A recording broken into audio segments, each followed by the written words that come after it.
El dólar no se va a tocar, es decir que cualquiera va a poder comprar y cualquiera va a poder vender. Ayer surgió un tema de pánico por el tema de que había salido un comunicado del Ministerio de Hacienda diciendo que volvía el cepo. Eso no va a volver a suceder porque además es uno de los requisitos firmados con el Fondo Monetario Internacional, una de las condiciones. Que siga habiendo un mercado de cambio liberado.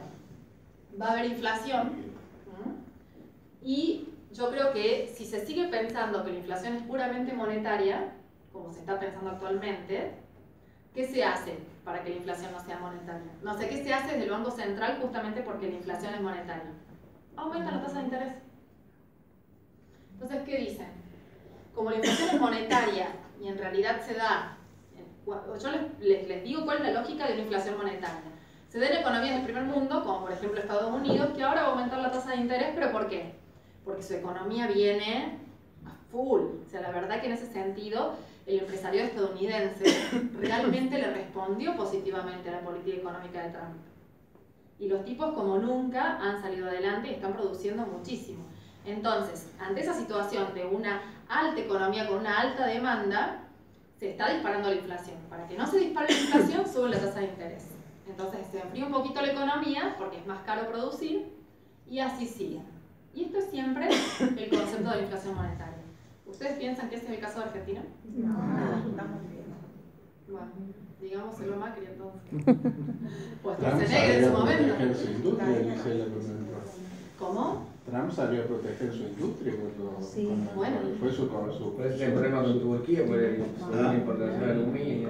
Sí, con China. Salió a proteger toda su industria. Con China, que incluso a los chinos no les permitió más. El tema es este, ¿no? Después, bueno, menor gasto social, porque en realidad se estima esto, ¿no? Que en realidad para disminuir el déficit tengo que reducir el gasto social.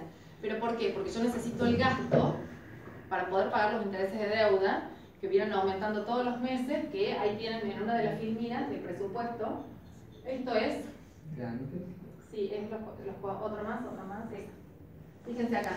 Esto es de mes de enero a mayo. De enero a mayo del 2018 con respecto al 2017, fíjense cuánto crecieron los intereses de deuda. Un 48%. Cuando los ingresos crecieron menos que la inflación y cuando los gastos primarios también crecieron menos que la inflación. Pero yo, Estado, necesito reducir esto para poder pagar esto que viene creciendo cada vez más, producto de la deuda que tomé. Pero ¿cómo vas a reducir eso si cada vez eres más pobre? Bueno, al contrario, esta es la discusión que se arma en donde cuando uno dice, che, si cada vez obtengo menos plata para financiar estos intereses, entonces voy a tener que tomar más deuda. Y acá se empieza a armar la bola que se ha armado en otros años, ¿no? El tema es, yo tengo que reducir lo más que, ¿qué es lo que piensa el gobierno? Reducir lo que más pueda acá, porque si acá me reduce mucho esto, igualmente me alcanza para poder pagar esto. Pero para eso tengo que minimizar lo que más pueda los gastos primarios, llámense subsidios, prestaciones sociales y los gastos de capital. Acá tenemos jubilaciones, AUH, etcétera, etcétera. Otros gastos corrientes, salarios acá tenemos los salarios de los empleados públicos y demás, y el gasto de capital es la obra pública. ¿A dónde estaría, disculpame, ahí en los salarios públicos? ¿En el primero? Medio. El segundo. O sea, en todo esto lo que vos querés decir es que se reduce todo el gasto público en las obras, en lo que tenga que ver con lo social, para poder financiar un estado financiero. Para poder financiar, digamos, el renglón debajo del resultado primario. De hecho, por ejemplo, cuando escuchamos que se redujo el déficit fiscal, en realidad, Duhovne se está refiriendo a este. No se refiere a este. Y el déficit total, en realidad, es este, el que tiene en cuenta los intereses de deuda. Él habla del renglón por encima de la línea y no habla del renglón por debajo de la línea. Entonces, en definitiva, y lo que se firmó con el Fondo Monetario Internacional es que se reduzca este y no que se reduzca este. O sea, en definitiva, se está reduciendo solamente una parte del gasto. Con esto no hay problema, hay que pagar los acreedores. Si no, caemos en default.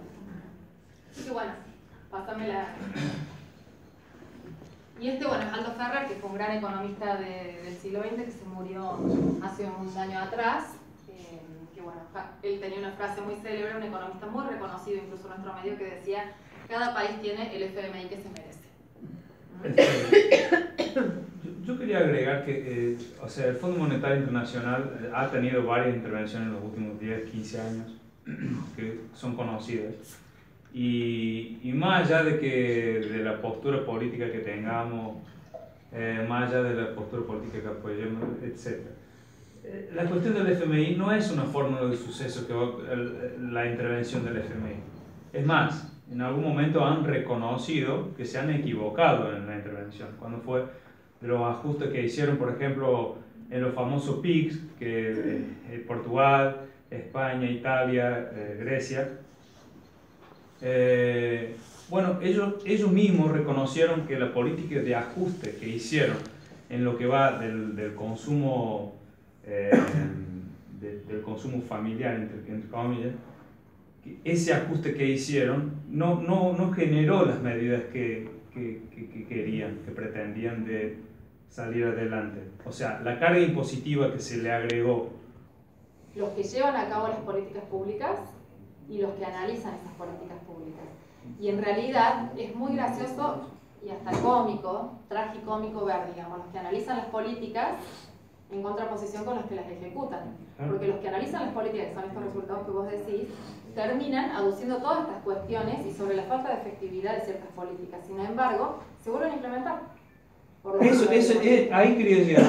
¿Por qué sabiendo que las políticas que implementaron en su momento, ya estamos hablando hace 10 años, 2008, 2006, 2007, 2008, en ese momento empezaron a intervenir esos países, se implementaron esas políticas de ajuste, de hecho después revienta la burbuja en España en 2008, y o sea, todas esas políticas de ajuste resultaron en lo que vos decías, gente que se suicidaba, que se tiraba del 8º piso porque venían a sacar el departamento, porque no tenían para pagarle el banco, porque el banco le estaba rematando el departamento por el valor de la deuda, no por el valor del departamento, sino por el valor de la deuda que debía al banco, 3 meses, no sé, 4 meses.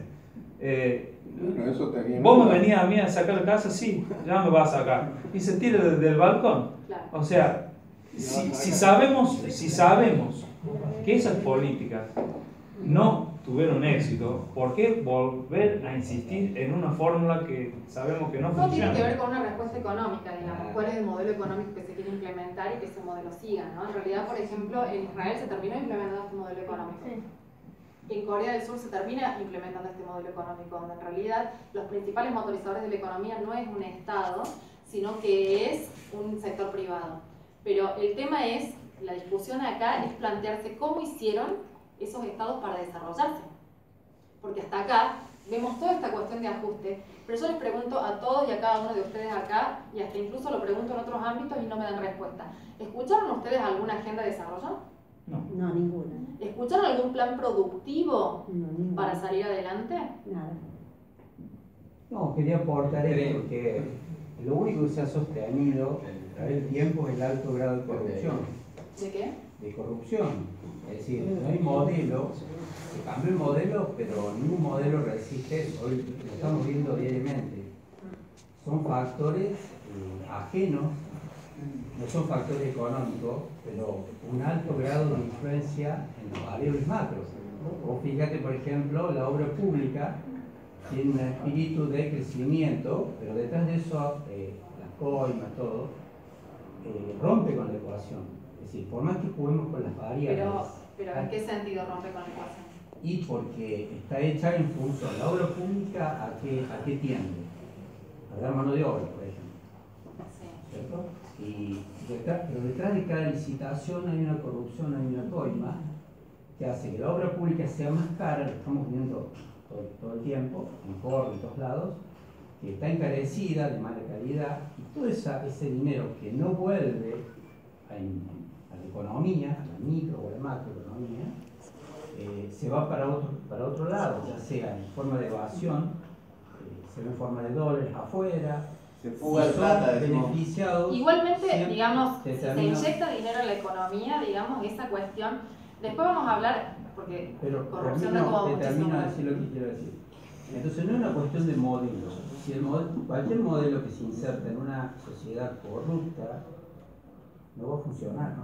A ver, No. Perdóname, pero el plan económico no tiene nada que ver en con la otro, corrupción. digamos, en Es otro momento, totalmente distinto. vos planteaste un tema que da mucho para la discusión y en otro momento lo vamos a hablar porque en realidad da mucho para hablar, porque en realidad está buenísimo analizar todo tipo de sociedad y analizar la corrupción en La todo fuga de tipo de capitales sociedad. puede empresa alguna ¿No? E incluso mostrar investigaciones con respecto a cuáles son los países más corruptos y hasta dónde se encuentra enquistada la corrupción, ¿no? ¿Te puedo hacer una Pero eso, pregunta? digamos, se puede hablar muchísimo. Lo que sí en líneas generales y en líneas macro, no hablemos de ese dinero que se va, pero hablamos del dinero que se inyecta en la economía. El tema es dónde se inyecta ese dinero, porque por ejemplo hay mucho empresario, ¿no? Mucho empresario que uno de los grandes, digo, de informes que uno lee y que analiza, ¿no? Que en realidad, por ejemplo, hay una gran diferencia entre el empresario que desarrolló su industria por ahí en los años 40 o 50 que el empresario actual. Porque, por ejemplo, el empresario actual, en vez de invertir, antes el empresario actual tenía un accidente, invertía en la economía real. Hoy el empresario tiene un accidente y se la lleva al Panama Papers. Digo Panama Papers por decir. Lisa, una consulta. A vos como economista, ¿a vos te cierra el discurso que actualmente escuchamos todos de que estamos así porque se robaron todo? Lo que pasa es que yo tengo una visión particular con respecto a eso. Primero, el tema volvemos al tema de la corrupción, después lo vamos a hablar bien, pero en realidad todos los países son corruptos. Y así como, por ejemplo, era un secreto a voces lo de Cambridge Analytica, también es un secreto a voces el tema de la obra pública en la corrupción, pero no es solamente acá en Argentina. Lavallato, Estados Unidos, en todos lados, digamos, la corrupción. Inglaterra, Irlanda. En Japón hay corrupción, solo que los tipos que los obligan a hacerse una harakiri. ¿Cómo? En Corea del Sur el presidente está preso. Digo, la corrupción está enquistada, es más, hasta te diría, si vos estudias la historia de Roma, que eso está enquistada hasta en el origen de la humanidad. Totalmente. ¿No? Entonces el tema es cómo se manejan, digamos, sí, obviamente es condenable y hay que condenarla. Pero también cuando uno lo ve en números macro, ¿no? Uno dice, bueno, a ver, ¿cuál es el porcentaje que se robaron todos? ¿No? Hablemos de, por ejemplo, el gobierno anterior. ¿Cuánto es el PBI de la Argentina? 500 billones de dólares. ¿Cuánto se robaron? 3.000 millones de dólares. Digo, en la proporción. No mueve la balanza. 500.000 millones, ¿Cómo? Te dando un ejemplo. Para dar un ejemplo. Claro, para dar un ejemplo. Sí, a ver, lo digo yo, me meto, disculpadme, Sampe. Yo creo que el efecto de la corrupción sobre lo que ella habla es ínfimo. Obviamente todo el mundo está en contra de la corrupción, yo al menos lo hablo de ciudadano de pie, común y corriente, ¿no? Pero yo creo que al final de cuentas termina siendo muy, muy insignificante. Lo que creo que ella está planteando es mucho mayor y lo que creo que ella está planteando van a ser las consecuencias sociales de este modelo. Que cuando ella está planteando de que la base modelo está mal implementado, porque no es un mal modelo, pero está mal implementado. Bueno, lo que pasa es que en realidad Además, estos y modelos depende del económicos han punto de funcionado. vista. Eso ya es ideológico también. Depende Pero del bueno, punto de si este vista. modelo de éxito en muchos países Yo estoy acá está hablando, muy mal implementado. digo, Eso cuando es yo lo que hablo quiero de decir. modelo económico estoy hablando de cómo se desarrolla una economía, del desarrollo. ¿Cómo pasamos a ser una economía desarrollada? O sea, en definitiva, yo cuando veo Israel, cómo se desarrolló, un país que nació en el año 48 y hoy es una de las principales economías del mundo, o Corea del Sur, que también a partir de la última guerra se desarrolló, fueron países que geopolíticamente tenía Estados Unidos mucho interés en que se desarrollen. Entonces recibieron enormes desembolsos de dinero. Lo mismo con los países que se reconstruyeron después de la Segunda Guerra Mundial, ¿no? Ahora, ¿cuál es el interés geopolítico en la Argentina? Vaca muerta, en el norte, los recursos naturales, ¿Tiene interés geopolítico? la minería. ¿No? Pero el tema, y acá viene la segunda pregunta. Ahora viene la segunda pregunta. ¿Es estratégico ese interés geopolítico?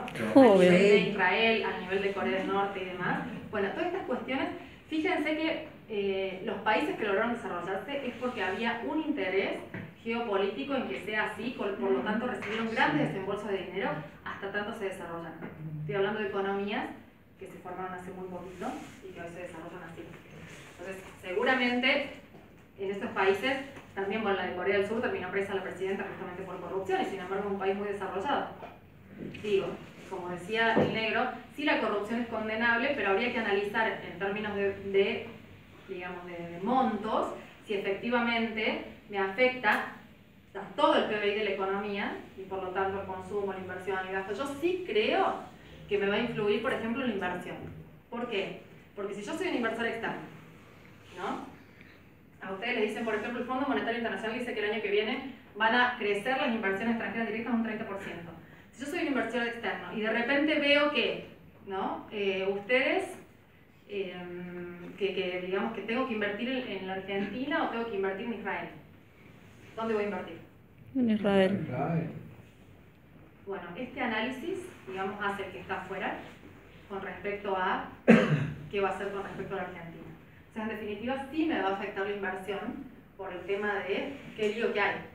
¿Ese pensamiento es lo que lleva a crecer el riesgo país? Que todas estas medidas tienen que estar acompañadas de un marco jurídico. Sí. Porque ¿qué seguridad le das a un inversor de afuera para que traiga dólares en el balance comercial, por ejemplo, para financiar el déficit fiscal? Claro. ¿Y qué pasa? No le da un marco jurídico si el presidente está imputado o el vicepresidente. Entonces, tiene que ver, hay un entorno que no solo está acá adentro de la corrupción, sino de afuera también. Sí, así le Entonces, pegó de lleno en esto de términos de fondo inversión, ¿no? son mercados de capital, no tienen un origen, son de distintos países que hacen al fondo. Entonces, están viendo la economía argentina para ver si un día, por ejemplo, están viendo que hay un retroceso, que hay una recesión, por también la corrupción juega. Es como decir, para decirlo en forma básica, vos pones un empleado, vende 100, pero te roba 50.